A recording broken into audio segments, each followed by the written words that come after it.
What is up, Copy Squad? It's your boy, Kyle Milligan of KyleTheWriter.com, and today we're going to talk about 10 life lessons while learning copywriting at Agora Financial. Today's topic comes from a question I received about my copywriting career, and I kind of want to pull that up really quick. Of course, I forgot to pull up the comments before I did this, but the comment was basically about, if you could start your copywriting career all the way over, what would you do to improve your success or something like that? And I feel like that's one of those age-old questions, whenever you feel like somebody's made it, if you could go back and start all over knowing what you know now, what would you do differently? And I thought about that question. That question has been sitting there for a couple of days. And what up, Saad? Welcome to the live. He says, KyleTheWriter.com/book. Oh, by the way, thank you very much for dropping that. And by the way, if you want to, all the stuff I'm teaching you here, I've actually kind of summarized that in a book. It's called Take Their Money. It's at KyleTheWriter.com/book. You can basically get all my knowledge packaged into a little neat book package, and it'll teach you all this awesome stuff at a lot more detail for learning copywriting and stuff like that. Okay, so here's the question. Hey Kyle, if you could start your copywriting career over, what would you change to make your career more successful using what you know now? Thanks for always giving big value to us. It says big, pun intended. Okay, so I thought about this. This has been on there for a couple days, and I've kind of been mulling it over. And I've kind of got a couple let's call it practical lessons that I'd like to share, about writing actual copy. But I also have a couple life lessons that I feel those have been the biggest game changers for me in my success. So what I'd like to propose are 10 life lessons, and I'll start with the really narrow copywriting practical lessons. As we move further out, I'll get more broad into life lessons, career lessons, because working at Agora Financial is a high performance center, right? That is basically making it to the NFL if you going from high school ball to professional football. So the pressure is different, the attitude's different. You want to succeed and perform at the highest level. That's kind of it, right? So I've learned a lot while working in that environment, and basically with those people more than anything. It's not the environment, it's the people. And I want to also touch on that too, because I think that's huge. Okay, so lesson 1, copywriting is a language. This is something that I preach pretty much on every single video. For all those get-rich-quickers out there who want to read one book and become a millionaire, it's the same thing as any language. Basically, learning copywriting can up your income I'd say in a greater capacity than, say, learning Spanish if you're an English speaker, right? When you become bilingual, like in America, your salary goes up because you have a new skill set. Copywriting is a second language, and if you learn to master this language, you can speak directly to people's emotional brains, and that's what my whole book, Take Their Money, is about. It's about learning how to speak directly through the language of copywriting straight to someone's emotional brain to trigger all those buying responses. KyleTheWriter.com/book. But that's lesson number 1 is as I was doing this, I started out reading the books. I don't have them right here, but there's a whole bookshelf of a lot of copywriting books are in there too. And I was reading the Boron Letters, and I read the Adweek Copywriter's Handbook by Joe Sugarman, and it was a lot of how-to stuff. And one of the things I think is really important is that you practice the language. It's not just so much, you can't just read how-to Spanish, you can't just how-to Japanese. You have to practice the language daily. So lesson number 1 is copywriting is a language. If someone wants to write that for me, keep track of the notes. Lesson 1 is copywriting is a language. Lesson number 2, and it's coming right off of the heels of lesson number 1, don't read about copy, which is what those books are, right? It's reading theory and reading about copy, etc., etc. Lesson number 2 is don't read copy. No, fudge, I already messed up. Don't read about copy, read copy, okay? So instead of sitting around watching theory or learning theory and learning all these okay, here's the sales triggers and this and that, you have to get out there and start looking at actual copywriting. So you can only read so much theory because everyone's probably already read all the big copywriting books and all the theory with the sales triggers and influence this and persuasion that. So what's really important is that you start to learn how the language is spoken. You understand whatever, like noun, verb, direct object. You know, that's like how the language is spoken. Like that's how we write a sentence in English. It's like the red apple fell out of the tree or something like that, right? So you kind of get the theory behind the language, but can you speak it, right? And that's really the difference there. So it's just like, again, it comes right back to lesson number 1, that copywriting is language. Lesson number 2 is don't read about copy. You know, whenever you want to learn Spanish, read a book that's written in Spanish. So don't read about copy, read copy itself, okay? Let's see. Someone already wrote that down. Lesson 1, copywriting is a language. Thank you. What up, Zeth?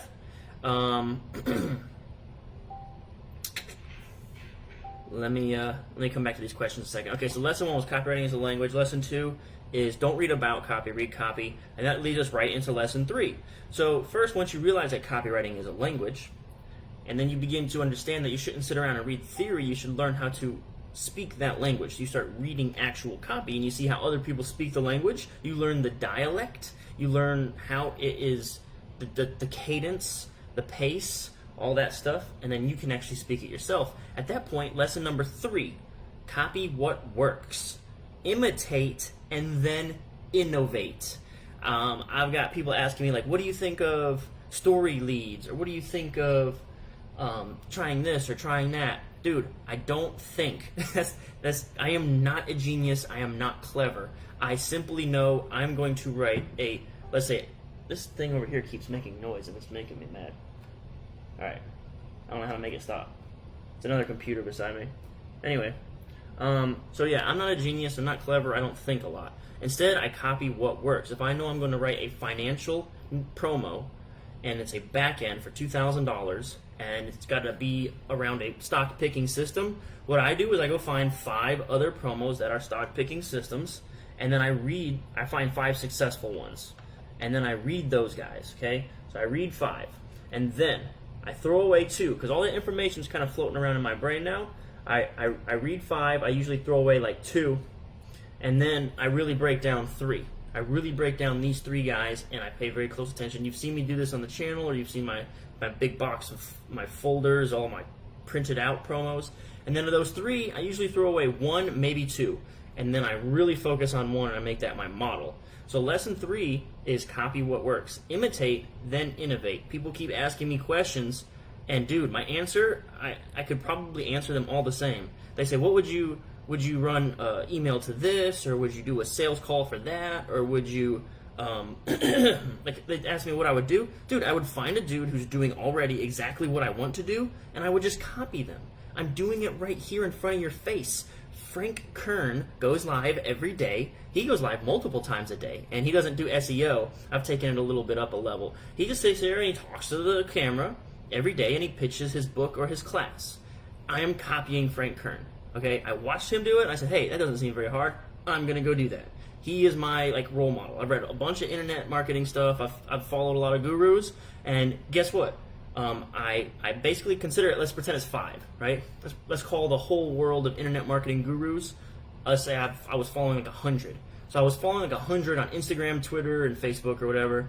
And then, you know what I started to do? I was like, okay, I really like what Frank Kern is up to. And I started to throw away all the guys who had like less than like certain number of followers, or guys who weren't really doing what I wanted to do. I started to delete them. I wasn't following them anymore. And then I started to whittle it down until if you weren't, basically, now I've got it down to, it's like if you aren't Frank Kern, Grant Cardone, or Gary Vaynerchuk, I don't follow you. And it's nothing personal. It's just that I don't want any other inputs except for the ones that I want to copy. So lesson number 3 is copy what works. Imitate, then innovate. Start broad, gather a ton of information, right, about your topic and everything, and then just start whittling away until you get down to like the role model that you want to emulate. And for me, that's Frank Kern. So I'm doing it right here, and that's kind of like my answer to all these questions. When someone asks me like, what would you do? I don't want to give them like a short answer and be like, just copy what works. But that's pretty much what I would do. Is I would find one guy, generally. I'd look around, I'd start reading everybody, and then I'd find my favorite guy and I'd copy that person. That is lesson 3, copy what works. So someone could write down, lesson 1 was copywriting as a language. Lesson 2, don't read about copy, read copy. If someone could drop that in the comments for me. And then lesson 3 is copy what works. Imitate and then innovate. That's lesson 3. Lesson number 4 is research.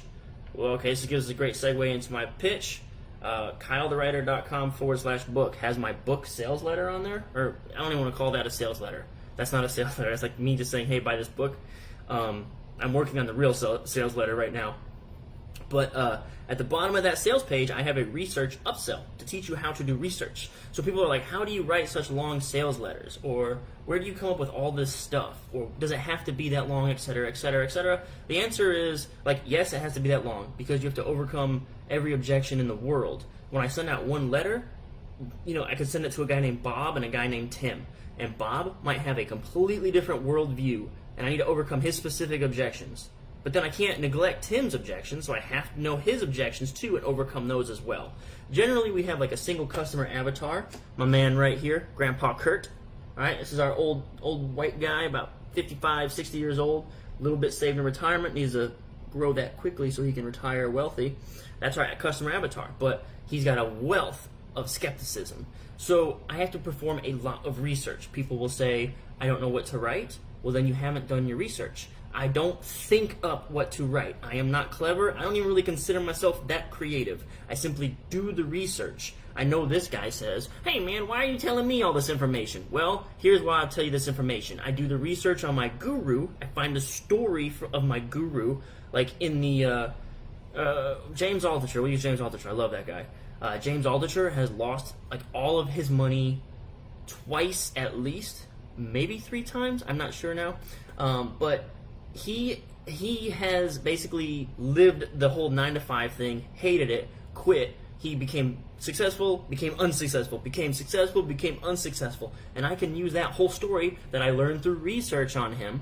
I can tell that story to say, hey buddy, I know what it's like. I've been there. I've been an employee and it sucked. I've been rich and it was great, and then I've been flat broke and it sucked. And I'm here to help you today because I don't want you to go through that struggle that I had to go through. That's research. I'm not creative.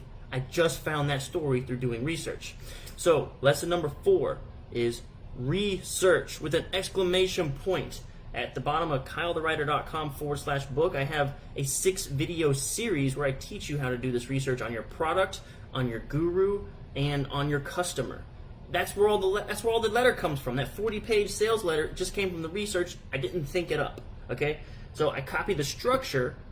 That's what lesson 3 is, right? Copy what works. I copy the structure and the language from looking at other promos.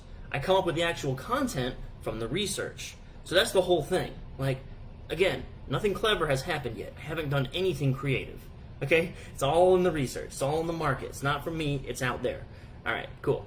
Let's see here. Got some folks dropping the lessons for me. Thanks very much. So you got lesson 1, lesson 2, lesson 3 in the comments. Can we drop lesson 4 was research with an exclamation point. And again, if you don't know what to write next, if you have run out of content and you're on page 4 or 5 for your sales letter, you have not done enough research. You can basically take the list. Like I give you on those research videos, I give you a laundry list, like pages of objections. Pick one, find the answer through research, and you can write a 3-paragraph section on that. And a paragraph in copy is only like 2 lines, but you can basically say, the next objection I should address is how big is the success that I can expect? How fast is the success that I can expect, right? New, easy, safe, and big. Just pick one of those objections and then write a section on that. And you can do that for infinity. Your sales letter could easily span to 80 pages if you just do the research. Okay, cool. Number 5. It will shock you what you can achieve in 60 minutes. This has been a big game changer. All these have been game changers for me because they've totally shifted the way I think and approach copywriting and my job and just life in general. But in 60 minutes, you can get done an insane amount of productivity. It's basically taught me that most things that you think are important are not important at all. And whenever you feel overwhelmed, it's probably because you've forgotten what's important. So I really preach this book called Deep Work by Cal Newport. And I learned this lesson from that book where basically he's like, most people are tied up doing shallow work. And shallow work makes you feel productive. Shallow work's like going to meetings, answering emails, writing dumb stuff, answering messages, answering comments, anything that doesn't really, like just administrative tasks, right? The deep work, the work that moves the needle in your career, that actually requires your specialized expertise and knowledge, that actually completes a project or moves a project forward or makes you actual cash flow. If you just dedicate 60 uninterrupted minutes to those tasks, you only need 2 deep work sessions to have a pretty good career. Like for me, I've done my 2 hours of deep work this Saturday morning, and then I came home and played video games till now. Like I think I might do a third one later. And that's another thing. Dude, play the long game. I did a video on burnout recently because I was juggling this, writing another sales letter, another project, and trying to do my sales letter for Take Their Money. It's 3 projects. I just let myself get overwhelmed. And really what I said is, hey man, I've got 2 tasks I need to do. Really need to do. 1, I need to either do research for a sales letter, or I need to 2, be putting that research to work by writing a sales letter. And I usually, if I have 60 minutes early, and then 60 minutes a little later, and that's all I'm allowed to do. I turn everything off, like wireless, like my headphones are on, I'm listening to some jams, but I turn off like my phone, no messages, I turn off my Slack, I turn off my email, none of that junk. During that time, only for 120 minutes a day, I need to do things that move the needle in my career. And like I want to call it, I guess I'm like a lifer. I'm a lifer, right? Like this is my career. I'm a professional at this, and this is something that I want to do and do well. So it's okay. That almost gives me permission to slow down and not try to work 7 hours a day, because I know that this is something I'm going to be doing for years and years and years and years. Like it just comes to me naturally. I've basically been in sales since college. I'm 30 years old now, and it's like I can just tell that this is something I'm going to be doing for a long, long, long time. So there's no point in trying to cram all of it into today. That letter will get written 1 word at a time. I've written a couple novels before I was a copywriter, and again, those were written 1 word at a time. My goals were like get 2,000 words out a day. Like that was it. And then once that was done, like cool, I can relax. I don't need to stress myself out. And the point is, here we are, it's lesson number 5. Lesson number 5, if someone can write this in the comments for me. It will shock you what you can achieve in 60 minutes.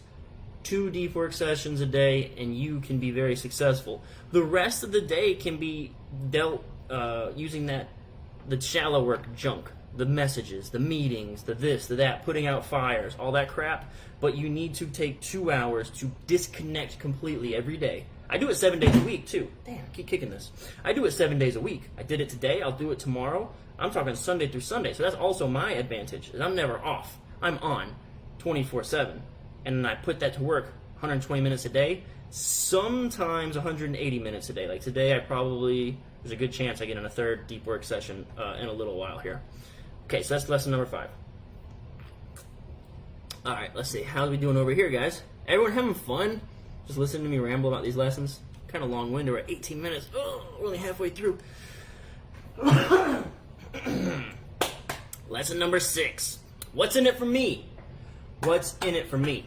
Like this has become, I am surprised how professional copywriters still overlook this. It's not about you, it's about them. It's about your customer. Everyone's always wondering, what's in it for me? So one of the things that just happened to me very recently, and it's starting to happen more and more, and it's becoming a peeve of mine, but I understand how other people must feel now, as I get more and more emails every single day and comments and stuff like that. But I got a series of messages from someone trying to connect with me, and the messages were like, "Hey Kyle, great to connect with you. Look at my profile. Why would I look at your profile?" Okay, so I don't answer, and then they send, I guess it's like an automated message, like, "Hey, thanks for getting back to me," or something. They're like, "Hey, I got some questions. I'm trying to learn copywriting," and then the question. What do you think? Let me know. Okay, so again, that's all about you, brother or sister, whoever it was. I'm not going to say names. Okay, so that's cool. You hit me up, told me to look at your profile. Then you hit me back up and said, "I have questions about copywriting." Question. And then that was that. And then this person hit me up and said, "Hey, my boss wants to connect with copywriters. Would you like to schedule a call?" And this time I answered. I said, "A call about what?" and they said, my boss wants to talk to you. What the hell do I care? Like, what? Your boss who? What's in it for me? And this was a person trying to connect copywriters with other copywriters or something. This person was in the copywriting world, and it's like, come on. Lesson number 6, what's in it for me? It shocks me that copywriting professionals and people in the sales business can completely overlook this. And it's like, this should always be at the front of your mind. Like, everything I'm teaching you right now, I'm doing for you. Like, I'm telling you, this is the things that I've learned that I think can help you and make you more successful in your copywriting career. I'm not sitting here and just kind of like showing you pictures of my dog or telling you about my day. I'm definitely not saying, hop on a call because I want to talk to you. No benefit whatsoever. Like, that, it blows my mind. It blows my mind. So that's happening a lot more often. And let's see. Okay, I might be able to switch 7 and 8. So that's lesson number 6. What's in it for me? And people shockingly overlook this one. Like, what's in it for me, dude? That's number 1. That should be the most obvious, especially if you're in sales or copywriting, especially copywriting. All right, lesson number 7. Let me move 7 and 8. Lesson number 7, I'm changing, is now, you are always persuading. It is not just for copy. I've said this before in other videos. People who like go on message boards and they write in colorful language and in metaphors, and they write complicated language. And I say, bro, how are you going to call yourself a copywriter when you come to this message board and write this crazy junk? I don't say that out loud, but it's kind of like in my head. And so people say, like, I don't want to write that scammy copywriting. I don't want to write like I don't want to write like that. I want to write like this or da da da. The reason we write the way we write, in short, punchy sentences with low grade vocabulary, like 5th grade level, is because it is the easiest information to consume. And when I see someone go into a copywriting group and write with these stupid metaphors and these stupid, like, long, like, 4-syllable word after 4-syllable word after 4-syllable word, and I'll tell you, one of the things that I realized, that the easiest way to spot like a dumb person is a guy who's writing like a smart person. Like, it's frustrating. Like, if you understood copywriting and you understood the purpose, which is to make it communication like very easy and effortless, then you understand you don't write like that. So lesson number 7 is supposed to be, you are always persuading, but I kind of got off topic there. But you are always persuading everybody. And I'm saying that coming off of the last topic. I don't know why I just got on that ranty tangent about stupid metaphors. Anyway, when someone connects with me on Twitter, on LinkedIn, on Facebook, or whatever, you're always persuading. You don't just hit me up and be like, here's my question, guy. Tell me the answer. No, dude. I am a dude. New, easy, safe, and big works on me. I'm a person with emotions. I have the same lizard brain as you. And whenever you just say, hey, I want to talk to you, so drop everything you're doing and talk to me, doesn't work. You're always persuading. You need to persuade me that I should take the time out of my day to answer you. So that's one thing. You're always persuading, and you're persuading everybody. It is not just for copy. Let's see if I got one more. Okay. So, let's say this goes like lateral. It goes up and it goes down. Okay, so I mean that in your career. I'm talking about when you're working with clients. Like, I'll see people go in Facebook groups. Like, Facebook groups are just a place I go to get mad. Like, I'll see people in Facebook groups go in there and bitch about their clients. Look, you shouldn't be in here bitching about your client. You should be using your persuasion skills to persuade them to do what you think is right for their copy. If your client is giving you a shit ton of pushback, then you are not doing a great job persuading, are you? Because you could do the research and say, hey, buddy, I understand your concern, which is actually going to be lesson number 8. So lesson number 7 is you are always persuading, and this is for everybody. It's not just for copy. It's not just you're just writing copy, so now you're persuasive. No, you're always in this mode. So you tell your client, hey, buddy, I understand your skepticism. This seems like something that might not work. However, I have 3 examples right here that I can show you. Similar businesses to you employed this strategy, and it was very effective. Not only that, they've got all these raving testimonials and a massive following. So you can see that it doesn't turn away people. Like, that's research and that's persuasion. Like, you don't run into Facebook groups and be like, they don't get copy, only I get copy. they're not smart as me. That's what everybody does, isn't it? All right? So that's how you spot someone who's like a faker, a pretender. Like they went and read a how to copywriting book and they think they're a persuader. Okay, so lesson number 7 was you were always persuading, and that means everybody. You're persuading your boss to get on board with like your ideas or project. You're persuading if let's say if you join my copy team, you're a person that I must persuade. I don't get to like tell you exactly how you should write copy and this is the right way and your way is wrong. I have to persuade you. Even if you're, let's say I'm the senior and you're the junior copywriter on a project, you're always persuading everybody. It's not just for these 30 pages of copy that you're writing. You're always persuading. I've learned that working with multiple people across multiple departments. Marketing, production, legal. like legal says you can't say that. Okay, well you can't just say legal, you're wrong. If I want to make a fair use argument, I need to find research. I have to stop what I'm doing and find reasons and persuasive arguments to support my claim. Okay, so lesson number 7 was you were always persuading. Okay, and God, that's so important. And anytime like you can just see it in Facebook groups, man. I think like I say you see the Matrix after like you actually know what you're doing, and it's like all these things just like pop out at me. Like, okay, you don't know what you're doing, and you're giving bad advice to people who are just getting started, and you're gonna wreck their careers. Like this Facebook groups drive me up the wall. Okay, another thing. If you want to learn copywriting and the language of copywriting, go to copywriter.com/book if you're just tuning in. Forgot to mention that. Okay, so that's lesson 7. Please drop lesson number 7. You're always persuading everybody. It's not just for copy. Okay, lesson number 8. Okay, this is right. This makes sense. Like 7 and 8, I couldn't tell which one comes first. Lesson number 8. You never tell anybody that they're wrong. That's probably when I see people argue, when I see people get into, especially like Twitter arguments, Facebook arguments, when I see people tell in Facebook groups that their client is retarded and that they don't know what they're doing and they're so much smarter than their client and their client's wrong and only I know copywriting. That shows you don't know copywriting. That shows you don't know persuasion. You don't understand influence. Like the single worst thing you can do is like start an argument with somebody. Like the single worst thing you can do is tell somebody that they are wrong. And one of the things, like I talked about it in a video recently, debating. Like when you're debating, you are not persuading. Like if you are trying to teach somebody a lesson, you are going to lose. Then you're the fool. Because at the end of the day, you'll sit there and you'll spit out all this knowledge and you'll drop all these bombs and you'll waste all this breath on someone who's going to be like, sure. And you haven't moved them whatsoever. You've only wasted both of your times.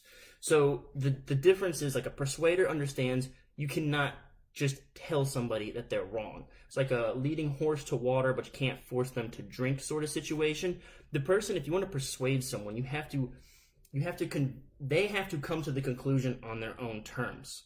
You can try to present a bunch of arguments and logic and stuff like that, but if it comes from a place of, hey man, listen, I'm correct, I'm right, and you're wrong, you're basically like, force is met with force. And there's actually one quote here. I think one quote that I've got on my Instagram from back in the day, and I got this from Blair Warren. And I just want to read this, and I feel like this summarizes probably one of the most like life-changing sort of lessons that there it is. All right, Blair Warren put it in Forbidden Keys to Persuasion. There is nothing more demeaning to a person than to be told they shouldn't feel what they're feeling, think what they're thinking, believe what they're believing, or do what they're doing. This is true even if they're obviously wrong or destructive in what they're doing. Okay? There's nothing more demeaning to a person than to be told they shouldn't be doing what they're doing. And it's funny because I think this will lead into, I think it'll lead very well in something move number 10 to number 9.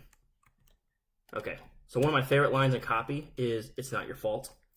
You need to like have that etched into your brain forever. Just to be a persuasive person in general. Just to be a successful person.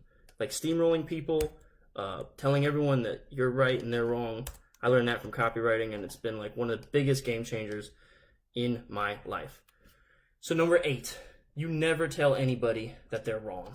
That's the surest way to make someone just not listen to you. No, like, what is it?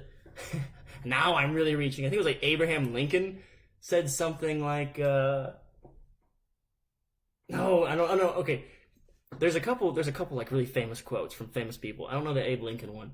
I know there's one was about like first a person wants to be understood and they'll understand you or something like that. Like that's like the truest thing ever. Like you gotta don't ever tell someone they're wrong unless you want to, just like unless you have no interest in them all ever being on your side in an argument.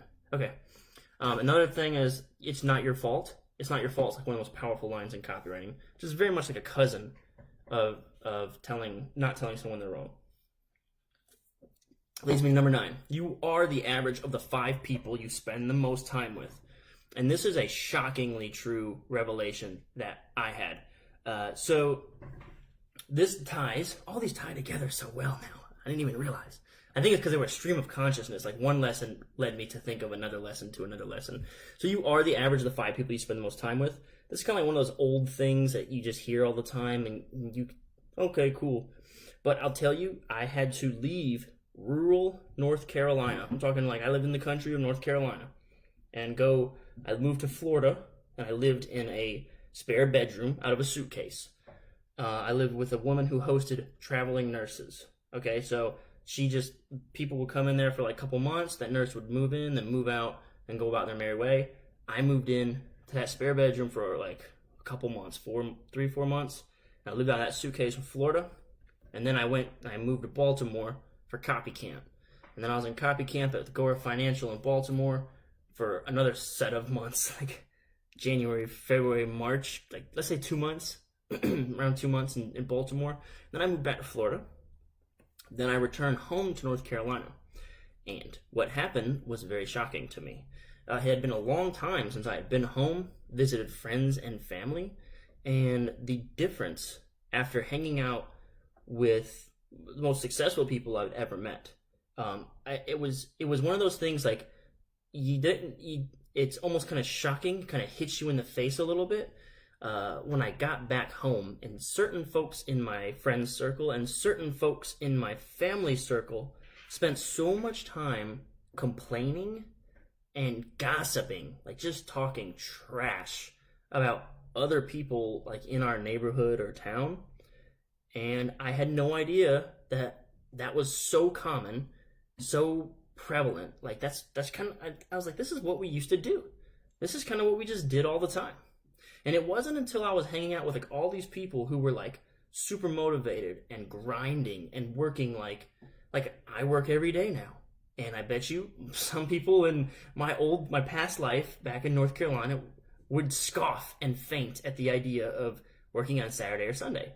But the people that I hang out with now, they're on just like I'm on 24/7, man. We love our jobs.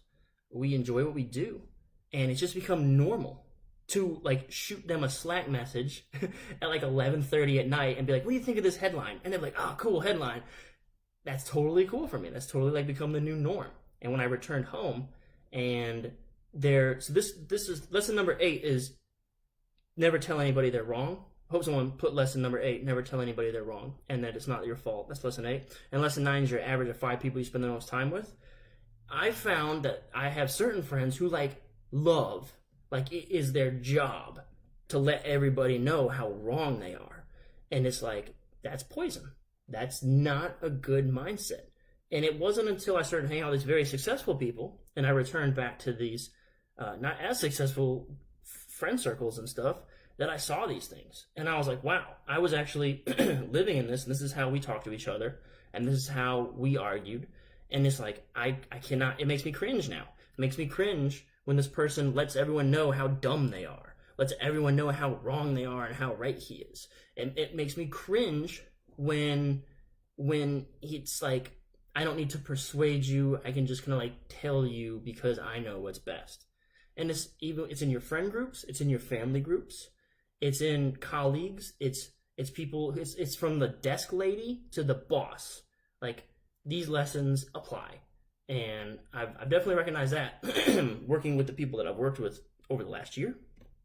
And it's become so obvious. Like, I've always heard it.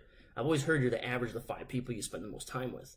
And it's become so normal for me to just always be grinding and on. That's kind of like when I do this. I do a YouTube channel. I do now my own side business with the book and everything, and I also got the Agora Financial job. Totally normal to me, and it comes from being the average of the 5 people I hang out with the most, and that's so true. So I think that leads us into number 10. So someone wants to write, number 8 is never tell anybody they're wrong. Number 9, you're the average of the 5 people you spend the most time with. And number 10 is don't try to do it alone. Okay? But be careful who you take advice from. So number 10, I think, is a lesson for all those folks, because I, for 2 years, was basically homeless, jobless, and I had a strong aversion to authority. I had a strong aversion to getting the 9 to 5. I basically hated the 9 to 5 grind. And I think there are elements of 9 to 5 that are hateable. They're very easy to hate. So, but at the same time, people want to read this book, Take Their Money, at copywriter.com/book. They want to read this book and then have all the answers.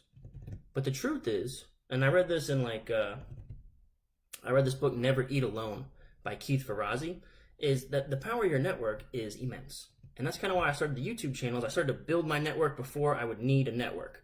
And the power is in the people. And the reason that I was able to recognize this crazy transition in my life, and number 9 was like, you're the average of the 5 people you spend the most time with.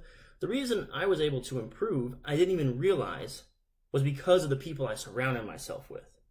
And I didn't on purpose surround myself with those people. I eventually was just kind of attracted to those people and wound up there. And that actually helped me get all these grand opportunities. And I came in and I told myself for 1 year I had to be absolutely anti-Kyle. Because the Kyle before was just like that other guy I was telling you about, who loves to tell people how dumb they are, loves to tell people how wrong they are, loves to be smarter than everybody else and the smartest guy in the room. And I said, if I'm going to make this work with this job, which I don't want a job, I have to do what I call the Mad Men hack. There's a show called Mad Men where basically they worked in advertising, and this one copywriter named Peggy just let Don Draper, the creative director, kind of walk all over her. And I said, okay, I'm gonna be Peggy. I'm just gonna do what they tell me to do, and I'm gonna do whatever it takes so that I can be successful in copywriting. And it was through taking that 1 year of commitment to being that way that I actually got a chance to learn from some really, really smart and successful people, and realized that the way I had gone through life was probably very destructive and not helping me. So I know there's a lot of people who are averse to getting a job and want to do it their way, and everybody else is dumb and they're right. I think lesson number 10 is don't try to do it alone. But be careful who you do take advice from. So don't partner up with people who aren't where you are, or don't partner up with people who are not where you want to go. Find people who are doing what you want to do, reach out to them, and see how they can help you maybe get a leg up, or what kind of knowledge they could help you. For this channel right here, right now, participating in this, I have a broadcast ability where I can try to help however many people want to come into these lives or watch these videos, and I can be your digital mentor in that capacity, and hopefully that is helpful. But you probably do need someone who can give you some good one-on-one feedback and one-on-one time. But make sure it's someone that you actually want to be like, or is actually doing what you want to do, or is where you want to be going. All right, so lesson number 10, don't try to do it alone. All right, so I bet I got some questions. So lesson 1, okay, I guess we could recap, huh? Maybe I could just pull up the screen, because I've been... Now, let's just do this. Recap. Lesson 1. Copywriting is a language. My whole book, Take Their Money, is about the language of copywriting. It's at copywriter.com/book. Lesson number 2, don't read about copy, read copy. Lesson number 3, copy what works. First imitate, then innovate. Don't try to be clever. Don't try to be smart, especially if you're new.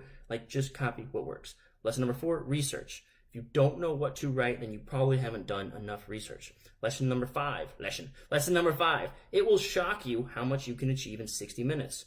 I recommend 2 hours of deep work, totally isolated, detached work per day. For me, that's either researching for a sales letter or actually writing a sales letter. Those are my only 2 deep work activities.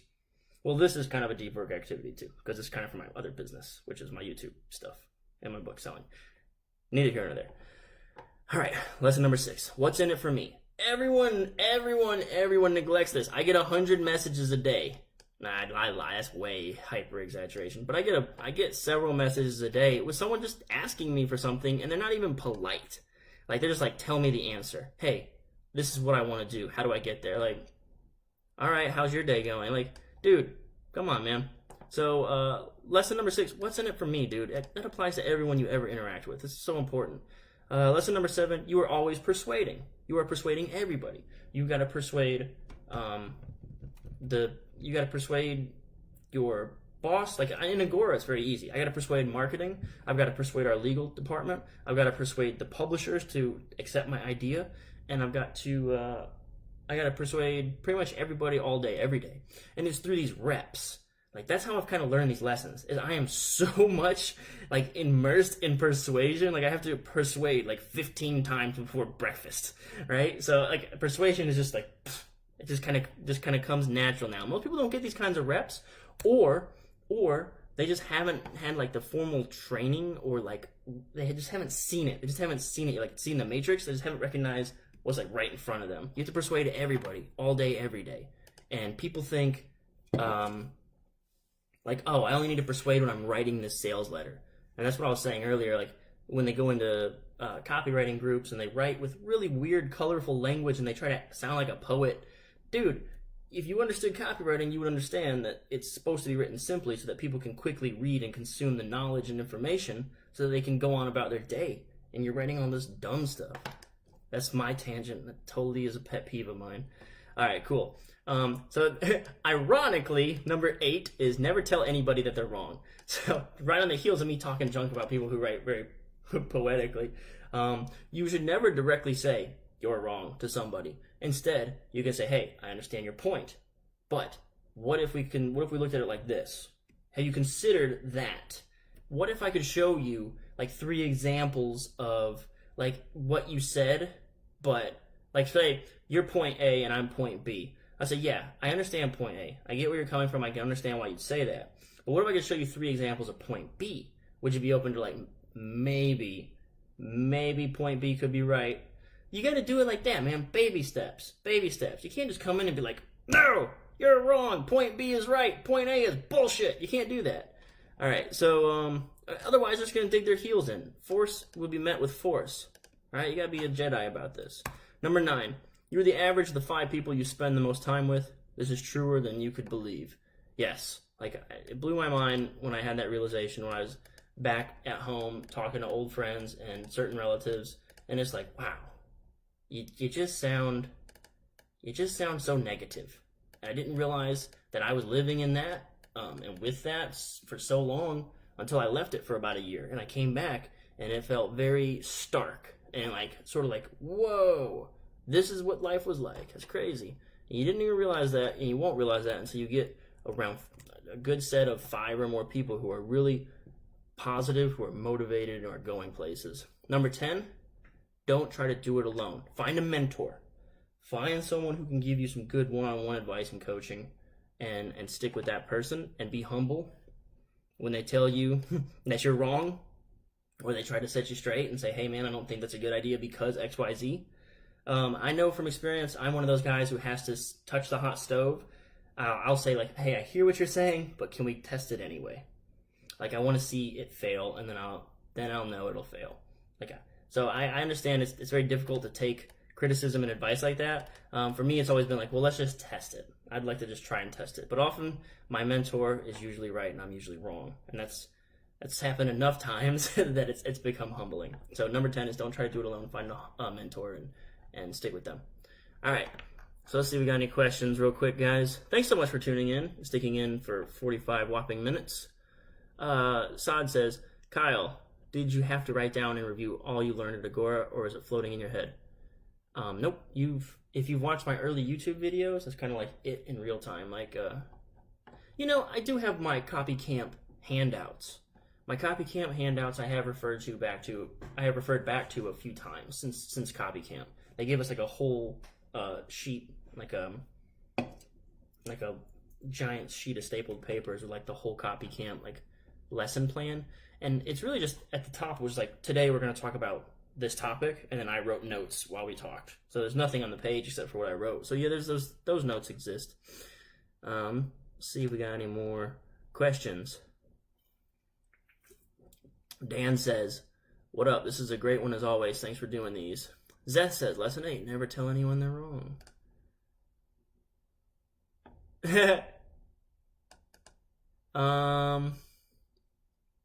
Alright, so that's it. I don't see any other questions. This was a long one, but